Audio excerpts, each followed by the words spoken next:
Constructeur aéronautique au bord de la faillite, perdant des sommes folles et acculé par la plus puissante entreprise aérospatiale sur Terre, Bombardier n'avait nulle part où aller. Boeing les avait bloqués du plus grand marché mondial. La fin semblait inévitable. Mais soudain, un rebondissement que personne n'avait vu venir. Une réunion secrète. Un accord soudain, un accord conclu pour 0 argent comptant. Et soudain, l'avion que Boeing avait essayé d'interdire était construit dans leur propre arrière-cour. Mais comment Bombardier a-t-il réussi cette évasion impossible? Pourquoi Boeing a-t-il refusé la chance de posséder ce jet eux-mêmes? Et que nous dit cet échec sur la crise qui se déroule actuellement chez Boeing?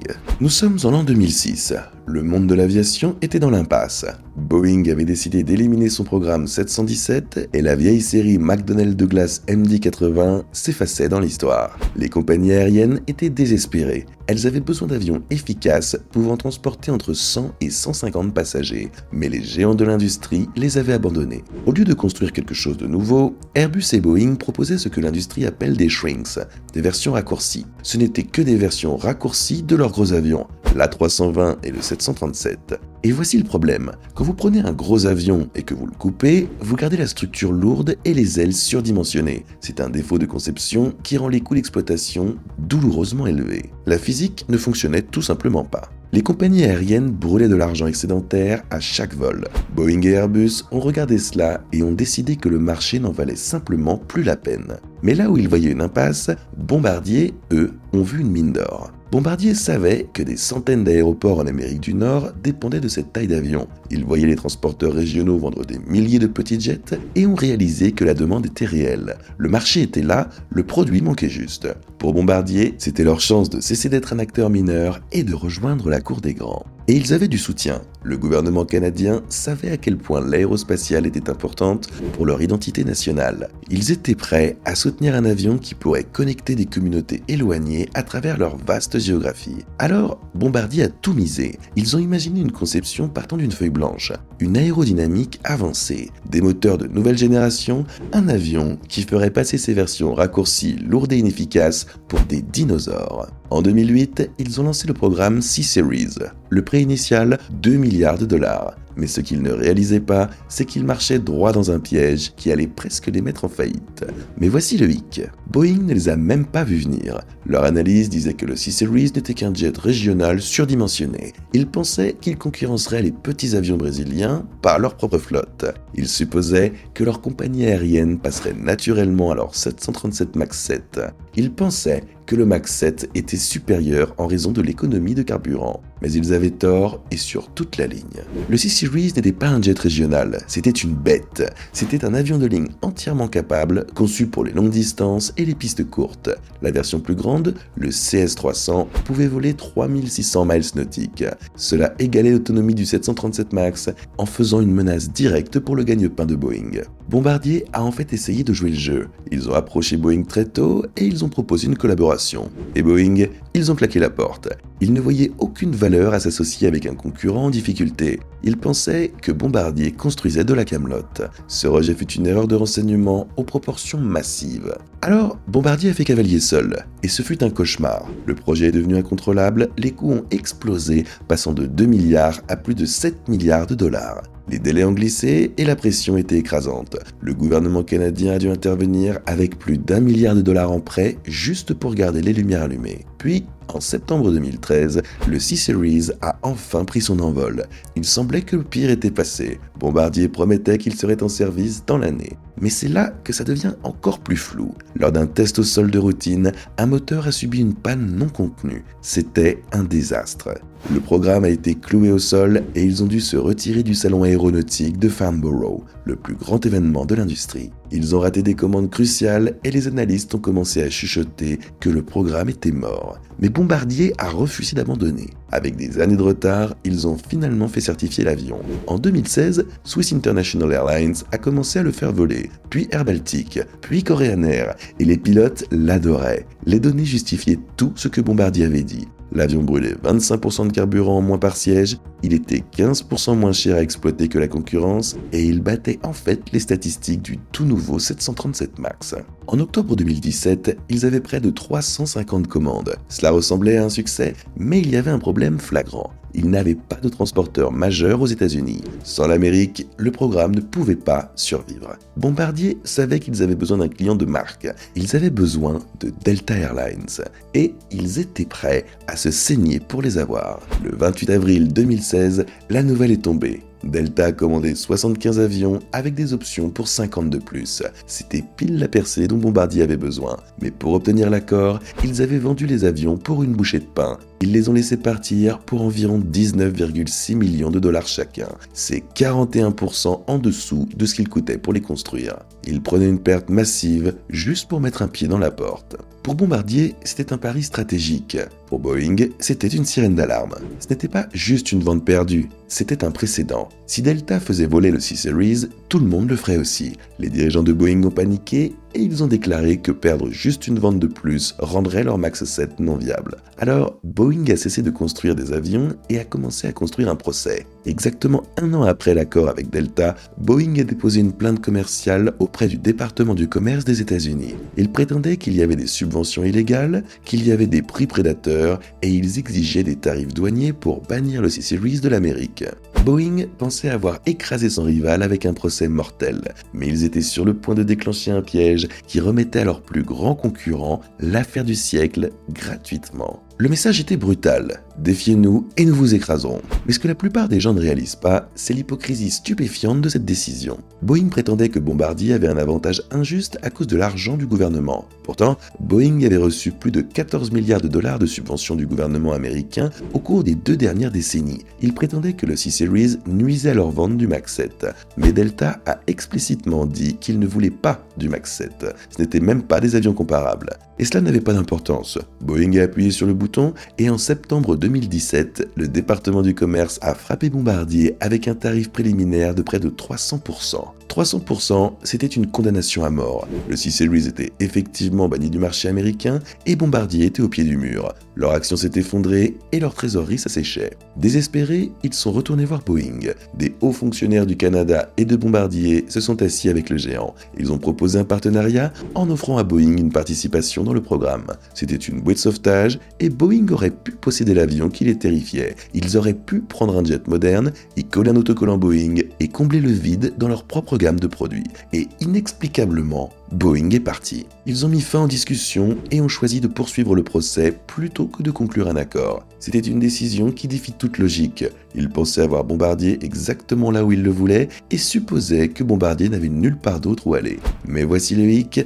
Bombardier avait une dernière carte à jouer, Airbus. Contrairement à Boeing, Airbus reconnaissait un bon avion quand ils en voyaient un. Ils observaient le C-Series de près et savaient qu'il était excellent. Quand Boeing a lancé son attaque, les pourparlers entre Bombardier et Airbus sont passés à la vitesse supérieure. Le 16 octobre 2017, quelques semaines seulement après l'annonce des tarifs, ils ont lâché une bombe qui a stupéfié le monde. Airbus acquérait 50,1% du programme C-Series.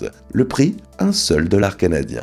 Airbus n'a rien payé, 0 argent liquide. Ils n'ont assumé aucune dette. Bombardier a même accepté de continuer à financer les pertes du programme pendant un certain temps. L'entreprise au bord de la ruine payait pour donner sa plus grande invention. Mais l'accord avait une arme secrète, la faille juridique qui ferait hurler les avocats de Boeing. Airbus a annoncé qu'il construirait une deuxième chaîne d'assemblage, pas au Canada, mais à Mobile, en Alabama. En assemblant les avions aux États-Unis, ils devenaient des produits fabriqués en Amérique.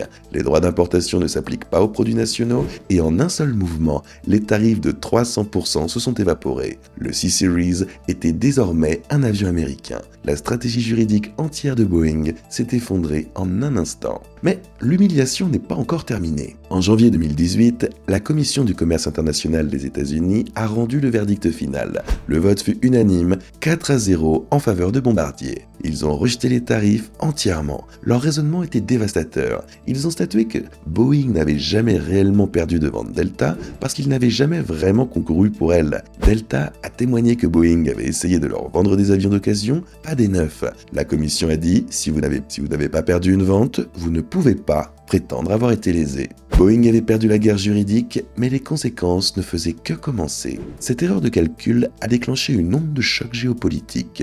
Le gouvernement canadien était furieux. Ils avaient prévu d'acheter pour des milliards de dollars d'avions de chasse FA-18 Super Hornet à Boeing. Mais après que Boeing a essayé d'éliminer l'industrie canadienne, le gouvernement a coupé les ponts. ils ont déclaré clairement qu'ils ne feraient pas affaire avec une entreprise qui attaquait leurs intérêts nationaux. Le Canada a annulé la commande et a finalement acheté le F-35 à la place. Cette décision a coûté à Boeing des milliards en revenus de défense. Le gouvernement britannique est intervenu aussi. Ils ont averti Boeing concernant de futurs contrats parce que les ailes du C-Series étaient fabriquées à Belfast et des milliers d'emplois étaient en danger. Boeing avait réussi à mettre en colère deux des plus proches alliés de l'Amérique pour un litige commercial qu'ils avaient initié. Mais le coût le plus élevé était surtout stratégique. Pensez à ce que Boeing a laissé passer. S'ils avaient juste accepté l'accord, ils auraient pu rebaptiser le C-Series en 797. Ils auraient pu discrètement éliminer le MAX 7 défaillant. Ils auraient pu utiliser la version plus grande pour remplacer le MAX 8 plus tard. Ils auraient gagné une plateforme moderne et efficace pour un coût de développement quasi nul. C'était un ajustement fait. Au lieu de cela, ils ont remis tous ces avantages à Airbus. Alors Boeing s'est débrouillé. Ils ont essayé de trouver un moyen de riposter contre cette nouvelle super équipe Airbus Bombardier. En décembre 2017, ils ont annoncé un accord massif de 4,2 milliards de dollars avec Embraer. Ils voulaient acheter la division commerciale du constructeur brésilien pour créer un concurrent au C-Series. Cela ressemblait à une contre-attaque solide, mais les problèmes de Boeing allaient empirer de façon exceptionnelle. En octobre 2018, un tout nouveau 737 MAX 8 s'est écrasé en Indonésie. 5 mois plus tard, un autre s'est écrasé en Éthiopie. Le monde s'est arrêté et le MAX a été cloué au sol mondialement. Boeing a été plongé dans la crise la plus profonde de toute son histoire. Il faisait face à des milliards en compensation. Les lignes de production se sont arrêtées, les règlements juridiques se sont accumulés, la direction de l'entreprise a été consumée par le désastre. Il n'avait plus ni temps ni argent pour l'expansion stratégique. En avril 2020, exécuter l'accord avec Embraer est devenu effectivement impossible. Boeing a débranché la prise et a mis fin à l'accord. En surface, ils ont essayé de blâmer des problèmes contractuels, prétendant qu'Embraer n'avait pas rempli certaines conditions. Mais Embraer a immédiatement dénoncé leur bluff. Ils ont accusé Boeing de fabriquer les excuses pour sortir de l'accord simplement parce qu'ils étaient fauchés. La réalité était probablement bien plus sombre qu'un simple contrat raté. Boeing a dû payer Embraer 150 millions de dollars juste pour partir. Une pénalité qui ressemble à de la petite monnaie comparée aux milliards qu'ils auraient perdus s'ils avaient essayé d'intégrer une nouvelle entreprise alors que leur propre maison était en feu. Mais c'est là que les théories commencent à devenir folles. Certains initiés de l'industrie croient que Boeing n'a jamais réellement eu l'intention de finaliser l'accord avec Embraer en premier lieu. La théorie veut que ce fut une stratégie d'affamement. En liant Embraer dans des négociations complexes pendant des années, les empêchant de courtiser d'autres partenaires ou de faire des mouvements audacieux, Boeing a effectivement neutralisé un concurrent pendant une fenêtre de temps critique. Ils ont gardé Embraer dans l'incertitude, perdant de l'argent seulement pour couper le cordon quand cela les arrangerait. Ce n'est pas juste une fusion ratée, c'est un sabotage d'entreprise déguisé en partenariat. Cela a laissé Boeing complètement échec et mat. Ils n'avaient pas de partenaires, ils n'avaient pas de petits jets à vendre, et grâce à leurs propres manœuvres juridiques agressives, leur principal rival était maintenant plus fort que jamais. Sous Airbus, le C-Series a été rebaptisé A220, et presque du jour au lendemain, il a prospéré. Le changement psychologique a été instantané. La marque Airbus a donné aux compagnies aériennes la confiance que Bombardier ne pouvait jamais offrir. Quand c'est un avion canadien, les transporteurs s'inquiètent du service, des pièces et de la longévité de l'entreprise. Mais avec le logo Airbus estampillé sur le côté, c'est devenu un pari sûr. Les ventes n'ont pas juste augmenté, elles ont explosé. Avant l'accord, Bombardier avait eu du mal à obtenir environ 400 commandes. Depuis qu'Airbus a pris le relais, ce nombre a dépassé 900. Les transporteurs qui avaient auparavant trop peur d'acheter une entreprise canadienne en difficulté se sont précipités pour signer avec Airbus.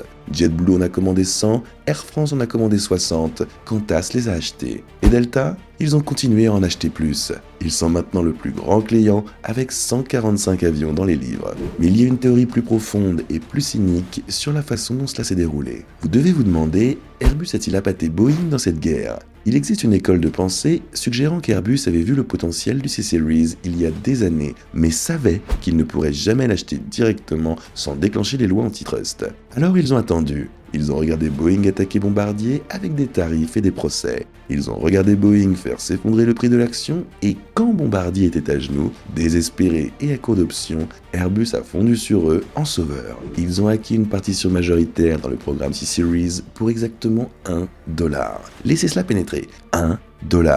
Boeing a dépensé des millions en avocats pour détruire l'avion, et leur action aboutit à ce que leur plus grand rival obtienne un actif d'1 milliard de dollars pour le prix d'un soda de distributeur. C'est presque trop parfait pour être un accident. Cela ressemble moins à une gaffe commerciale et plus à Boeing marchant dans un piège tendu par des stratèges européens qui jouaient aux échecs pendant que les dirigeants de Boeing jouaient aux dames.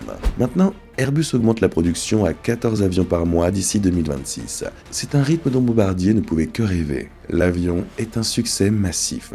Il est efficace, les passagers adorent les sièges plus larges et les fenêtres plus grandes, et il s'intègre parfaitement dans le réseau moderne de routes point à point dont les compagnies aériennes raffolent. Et Boeing, ils sont sur la touche à regarder. Actuellement, Boeing n'a absolument aucun avion dans ce segment pour défier la 220. Le 737 MAX 7 est trop gros et trop lourd pour rivaliser efficacement sur ces routes plus minces. Et étant donné leurs difficultés actuelles avec les audits de sécurité, les enquêtes fédérales et les retards de production, il n'y a pas de voie réaliste pour qu'ils construisent un avion entièrement nouveau de sitôt. Cela mène à la théorie la plus sombre de toutes, la théorie de la distraction. De nombreux analystes croient maintenant que l'obsession de Boeing pour cette guerre commerciale est ce qui a réellement conduit au désastre du 737 MAX. Pendant que la direction exécutive et le conseil d'administration se concentraient sur le dépôt de poursuites contre le Canada, le lobbying auprès du gouvernement américain pour des tarifs et la tentative d'éliminer un jet concurrent, ils ne regardaient pas ce qui se passait dans leurs propres usines. Ils versaient des ressources dans une bataille juridique au lieu de la supervision technique.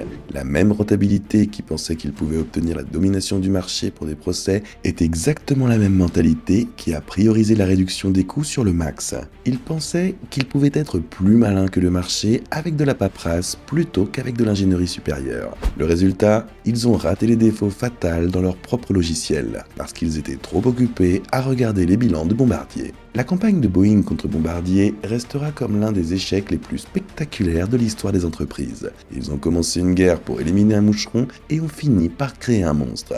Ils ont poussé un concurrent désespéré dans les bras d'un géant, remettant effectivement les clés de l'avenir de l'aviation régionale à Airbus. Plus important encore, cette histoire révèle une pourriture profonde dans la culture. Boeing a privilégié les avocats aux ingénieurs. Ils ont choisi des tactiques agressives à court terme plutôt qu'une stratégie produit à long terme. Ils ont essayé d'éliminer un meilleur produit plutôt que d'en construire un eux-mêmes. Maintenant, l'A220 vole haut, générant des profits pour Airbus, tandis que Boeing est coincé à payer des milliards en amende et règlements, souhaitant n'avoir jamais commencé ce combat en premier lieu. Est-ce juste un échec commercial ou est-ce un signe avant-coureur d'un titan qui a perdu son chemin? Si Boeing ne peut pas construire un meilleur avion et qu'ils ne peuvent pas éliminer leur concurrence par des procès, que reste-t-il? Peuvent-ils jamais récupérer le terrain qu'ils ont cédé gratuitement? Ou la perte du C-Series fut-elle le moment où l'équilibre du pouvoir a basculé pour toujours? Regardez une autre vidéo ici.